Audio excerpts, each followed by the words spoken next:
রাজধানীতে ১৭ মে সকাল থেকেই বৃষ্টি, কিছুক্ষণ পর রোদের ঝলক। এতে অনেকের কাছে ভ্যাপসা গরমের অনুভূতি হয়েছে।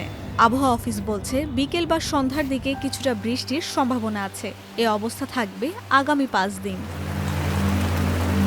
কিন্তু এমন হঠাৎ বৃষ্টি আবার রোদের কারণ কি? আবহাওয়াবিদরা বলছেন মৌসুমী বায়ু আসার আগের সময়টার বৈশিষ্ট্যই এমন। হঠাৎ করে প্রচণ্ড গরম, সেখান থেকে কখনো সৃষ্টি হয় মেঘ বজ্রবৃষ্টি। বৃষ্টির রেশ শেষ হতেই আবার গরম বেড়ে যায়, যেমন দেখা যায় রোববারে। এবার আসা যাক আবহাওয়া অফিসের আগামী ৫ দিনের পূর্বাভাসে।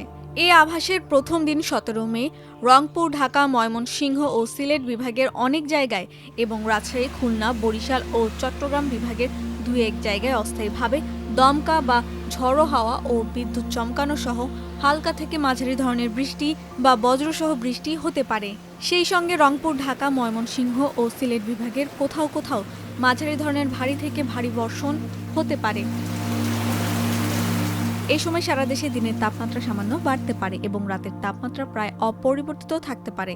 এছাড়া মাদারীপুর, লক্ষ্মীপুর, রাজশাহী ও পাবনা জেলা সহ খুলনা বিভাগের উপর দিয়ে মৃদু তাপপ্রবাহ বয়ে যাচ্ছে এবং তা অব্যাহত থাকতে পারে। ১৮ ও ১৯ মে ময়মনসিংহ ও সিলেট বিভাগের অনেক জায়গায় এবং রংপুর ও ঢাকা বিভাগের কিছু কিছু জায়গায় এবং রাজশাহী ও খুলনা, বরিশাল ও চট্টগ্রাম বিভাগের ২-১ জায়গায় ঝড়ো হাওয়া ও বিদ্যুৎ চমকানো সহ হালকা থেকে মাঝারি ধরনের বজ্রসহ বৃষ্টি হতে পারে। সেই সঙ্গে ময়মনসিংহ ও সিলেট বিভাগের কোথাও কোথাও মাঝারি ধরনের ভারী থেকে ভারী বর্ষণ হতে পারে। এদিনও সারা দেশে দিন ও রাতের তাপমাত্রা সামান্য বাড়তে পারে।